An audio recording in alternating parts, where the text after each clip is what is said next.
নমস্কার, কেমন আছেন সবাই? আমার ছোট্ট ভিডিও দেখার জন্য আপনাদের স্বাগত জানাই।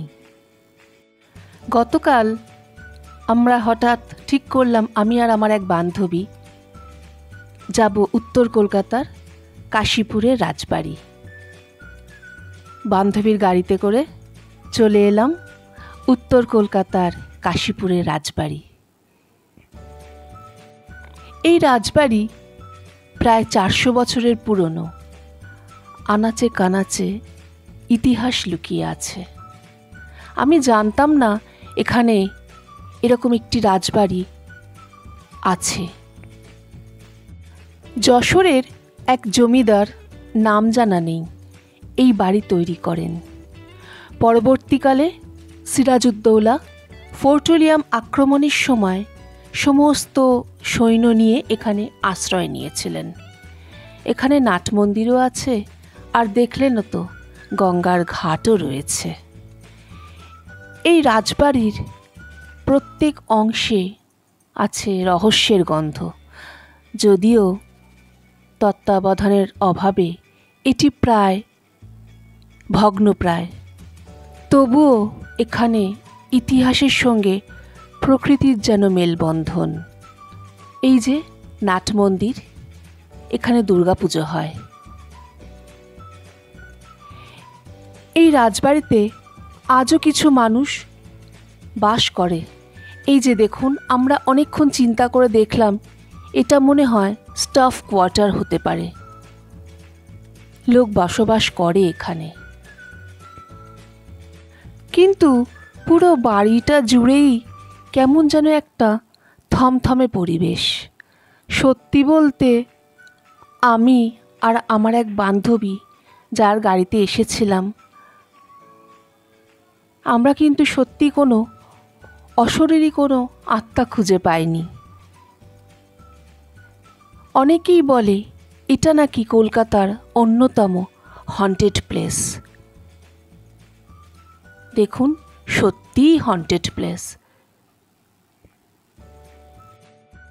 তবে আমাদের কিন্তু বেশ ভালোই লেগেছে, একটু বেশ নতুনত্ব। সর্বক্ষণই তো পাহাড় পর্বত ঘুরে বেড়াই। ওখান থেকে আমরা চলে এলাম কাশীপুর উদ্যানবাটি মায়ের মন্দিরে। এই যে মায়ের মন্দিরের ভেতরের ছবি, কি সুন্দর। আমার কেন জানি আজকাল খুব মঠগুলোর ভেতরে যেতে ভালো লাগে, এত শান্ত চতুর্দিক। রামকৃষ্ণ মঠের ইতিহাসে কাশীপুর বাগান বাড়িটির একটি তাৎপর্যপূর্ণ ভূমিকা আছে। শ্রী শ্রী রামকৃষ্ণের তাঁর পার্থিব লীলার একেবারে শেষ পর্বে কাশীপুর বাগান বাড়িতে অবস্থান করেছিলেন। তখন তাঁর জীবনদীপ ক্রমশ নিভে আসছে। শ্যামপুকুর বাটিতে দীর্ঘদিন চিকিৎসাধীন থাকার পরও তার কর্কট রোগের উপশম হলো না। তখন ডাক্তারদের পরামর্শে তাকে অপেক্ষাকৃত খোলামেলা পরিবেশে নিয়ে আসা হয়। এখানে এসে সাময়িকভাবে তিনি হয়তো কিছুটা শান্তি পেয়েছিলেন। শেষ পর্যন্ত এইখানেই তার জীবনদীপ নির্বাপিত হয়েছিল। শ্রীরামকৃষ্ণ 1885 সালে 11ই ডিসেম্বর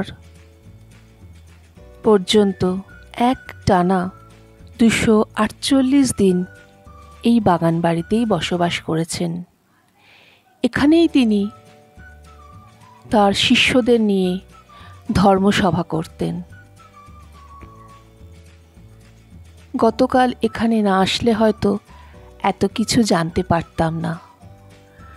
আমরা বেশ কিছুদিন আগে হুগলির আঁটপুর গেছিলাম, সেখানেও শ্রী শ্রী রামকৃষ্ণের পদধূলি পড়েছিল।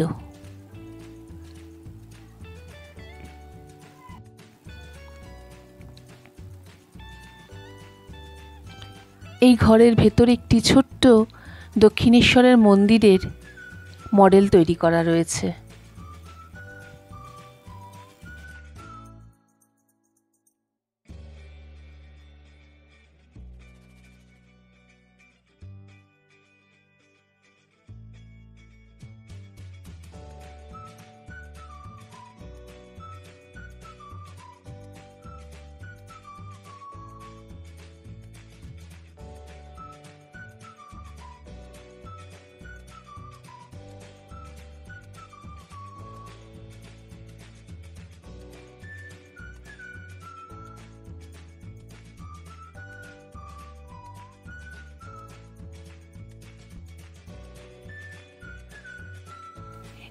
এই যে বাঁদিকের যে একতলা বিল্ডিংটা দেখা যাচ্ছে, এখানকার মহারাজদের কাছ থেকে শুনলাম এই বাড়িতেই নাকি মা সারদা রান্না করতেন ঠাকুর রামকৃষ্ণের জন্য। এখন এটা একটা লাইব্রেরি তৈরি হয়ে গেছে।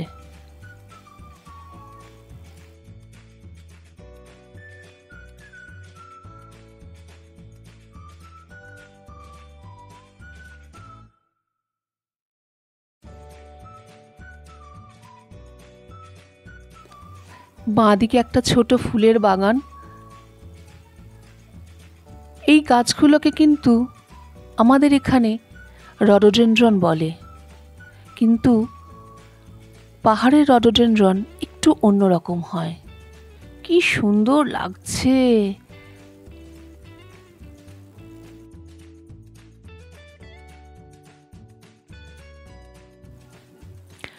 কল্পতরু লীলাস্থল 1886 খ্রিস্টাব্দের 1 জানুয়ারি ভগবান শ্রী রামকৃষ্ণদেব সমবেত ভক্তদের গিরিশচন্দ্র এবং অন্যান্য আশীর্বাদ করে বলেন, তোমাদের চৈতন্য হোক।